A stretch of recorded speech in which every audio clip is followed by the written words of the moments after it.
بسم اللہ الرحمن الرحیم۔ میں ہوں طارق چودھری۔ آج ہے 14 اکتوبر، بدھ کا دن۔ السلام علیکم۔ موٹر وے انسیڈنٹ کے حوالے سے، ملزم عابد ملی کے حوالے سے نئے نئے انکشافات سامنے آ رہے ہیں، نئے نئے رازوں کا انکشاف ہو رہا ہے، نئی نئی باتیں پردہ خفا سے ظاہر ہو رہی ہیں۔ ملزم عابد ملی کے باپ نے آج، اکبر علی نے، ایک بیان میں کہا ہے کہ عابد علی نے رضاکارانہ طور پہ گرفتاری کی دی ہے، پولیس نے اسے گرفتار نہیں کیا۔ اس کا کہنا یہ ہے کہ عابد علی نے اسے فون کیا تھا کہ وہ رضاکارانہ طور پہ گرفتاری دینا چاہتا ہے، جس پر میں نے اسے کہا کہ وہ مانگا منڈی گھر میں آ جائے، اور جب وہ گھر میں آیا تو میں نے اپنے علاقے کے معزز شہری خالد بٹ سے درخواست کی کہ میرے بیٹے کی یہ خواہش ہے اور وہ گھر میں آ چکا ہے، لہٰذا اسے پولیس کے حوالے کر دیا جائے، اسے مدد اور تعاون کیا جائے پولیس کے سامنے پیش ہونے کے لیے۔ اور اس پر خالد بٹ اپنی گاڑی میں اسے لے کے CIA تھانہ گیا، اور وہاں جا کے اس نے عابد ملی نے رضاکارانہ گرفتاری دے دی۔ لیکن پولیس کے ذرائع ایک اور ہی کہانی سنا رہے ہیں۔ ان کا کہنا یہ ہے کہ ملزم عابد علی نے خود گرفتاری نہیں دی، بلکہ ہم نے اسے پلاننگ کے تحت قابو کیا ہے۔ ہم نے اس کے گھر میں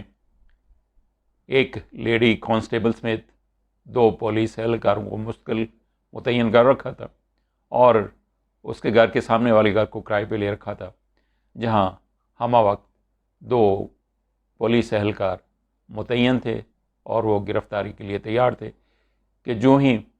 ملزم عابد ملی اپنے گھر آئے تو اسے گرفتار کر لیا جائے۔ اور اسی حوالے سے ایک پولیس اہلکار سادہ لباس میں اسی گلی میں چھلیوں کی ریڑھی لگائے ہوئے تھا، اور دوسرے نے سبزی کی ریڑھی لگا رکھی تھی تاکہ اس کے فرار کے راستے بند کیے جا سکیں۔ عابد ملی کا کہنا یہ ہے کہ جب وہ واردات کے بعد ننکانہ چلا گیا، ننکانہ جب گرفتاری کا اندیشہ ہوا تو وہاں سے وہ فیصل آباد چلا گیا لفٹ لے کے، اور فیصل آباد سے وہ واپس مانگا منڈی آیا اپنے والد کے گھر میں، اور جب مانگا منڈی میں بھی اس کی گرفتاری کے لیے اسے اندازہ ہوا کہ اب وہ پکڑا جائے گا، تو وہ مانگا منڈی سے لفٹ لے کر ہی چنوٹ چلا گیا، اور چنوٹ جا کر اس نے ایک موٹر سائیکل والے سے لفٹ لی، اور راستے میں اسے بتایا کہ میں گھر سے لڑ کے آیا ہوا ہوں، میرے پاس پیسے نہیں ہیں، کھانے کے لیے بھی کچھ نہیں ہے، تو میری مدد کی جائے۔ لہٰذا شہری نے اسے ایک گاؤں میں لے گیا، اور گاؤں میں ایک زمیندار کے پاس بھینسوں کے باڑے میں اسے ملازمت دلوا دی، جہاں وہ بھینسوں کو چارہ ڈالنے کا کام کرتا رہا، اور پھر وہاں سے 800 روپے اسے ملے، اور وہ لے کے مانگا منڈی کی طرف آج میں سفر ہوا۔ اب وہ 800 روپے بھی اس کے پاس ختم ہو چکے تھے۔ اب اس کا خیال یہ تھا کہ پولیس اسے چھوڑے گی نہیں، وہ گرفتار ہو کے رہے گا، لہٰذا پنجاب سے فرار ہو کر قبائلی علاقوں کی طرف نکل جانا چاہیے۔ اس کے ذہن میں یہ تھا کہ وہاں قانون کی گرفت اتنی سخت نہیں ہے، یا اس کا خیال تھا کہ کچے کی طرف چلا جائے، جہاں وہ اپنے ذوم میں یہ سمجھتا تھا کہ اسے گرفتار نہیں کیا جا سکے گا۔ لیکن چونکہ وہ ہائی پروفائل ڈکیت نہیں تھا، لہٰذا اس کا نہ تو کوئی بینک اکاؤنٹ تھا، نہ ہی خفیہ ٹھکانہ تھا، پیسے اس کے پاس ختم ہو چکے تھے، اور وہ قبائلی علاقوں میں جانا چاہتا تھا، رائے فرار اختیار کرنا چاہتا تھا، یا کچے کے علاقے میں جانا چاہتا تھا، لیکن اس کے لیے پیسے چاہیے تھے۔ اب پیسے لینے کے لیے اس نے رابطہ کیا اپنے گھر میں، اپنے باپ سے فون پہ بات کی، اور فون پہ بات بھی اس طرح سے کی کہ اپنے اوریجنل فون نمبر پہ بات نہیں کی، بلکہ کسی کا فون چوری کر کے تو اس سے بات کی، اور جب اسے اندازہ ہوا کہ پولیس والوں تک یہ نمبر پہنچ گیا تو اس نے وہ چوری شدہ موبائل فون بھی پھینک دیا. اور جب وہ گھر آیا پیسے لینے کے لیے تو اس نے راستے میں دیکھا اپنی گلی میں کچھ انجان لوگ سفید پوش اسے نظر آئے تو وہ پھر گھر نہیں آیا بلکہ گنوں کے کھیتوں میں جا کے چھپ گیا، جبکہ وہ صبح 7 بجے مانگا منڈی پہنچا تھا. 7 بجے سے لے کر شام 6-7 بجے تک وہ گنے کے کھیتوں میں چھپا رہا، اور جب ذرا اندھیرا ہوا اور اس نے محسوس کیا کہ اب وہ پکڑا نہیں جائے گا اور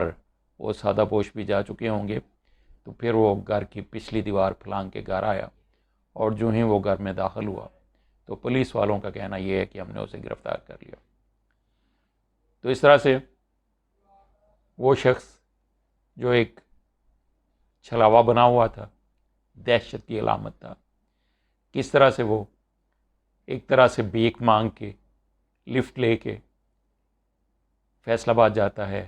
پھر چنوڑ جاتا ہے، اور پھر 800 روپے پہ ملازمت کرتا ہے ایک زمیندار کی، اور وہاں جا کے بھینسوں کو چارہ ڈالتا ہے. اور جب وہ 800 روپے بھی اس کے پاس سے ختم ہو جاتے ہیں تو پھر اب اس کے پاس اتنے پیسے بھی نہیں ہوتے کہ وہ قبائلی علاقوں میں جا کے چھپ سکے، لہٰذا وہ اپنی بیوی سے پیسے لینے آتا ہے، اور اس طرح سے اس ساری واردات کا ڈراپ سین ہوتا ہے. انسداد دہشت گردی کی عدالت نے اس کا 14 روزہ ریمانڈ پہ اسے جیل بھیج دیا، عدالتی ریمانڈ پہ. اب اس کا ڈی این اے بھی ہوگا، فرانزک بھی ہوگا، اور شناخت پریڈ بھی ہوگی، اور اس طرح سے یہ جو کہانی ایک دہشت کی علامت بن چکی تھی پورے پاکستان میں، عوام کے اعصاب کو جس نے جھنجھوڑ کے رکھ دیا تھا، اس طرح سے اس کا ڈراپ سین ہوا ہے. اللہ تعالیٰ ہمیں اس طرح کے وارداتوں سے بچائے، محفوظ رکھے ہر پاکستانی کو، اور پاکستان میں کچھ اس طرح سا بندوبست ہو جائے، کچھ قانونی ارینجمنٹس ہو جائیں کہ اس طرح کے مجرموں کو اس طرح کی عبرتناک سزا ملے کہ آئندہ کسی کو اس طرح کی رقیق حرکات کرنے کی ہمت اور جسارت کبھی نہ ہو. اب تک کے لیے اتنا ہی، انشاءاللہ پھر ملیں گے نئی ویڈیو میں کسی اہم خبر کے ساتھ. اس وقت تک کے لیے اللہ حافظ.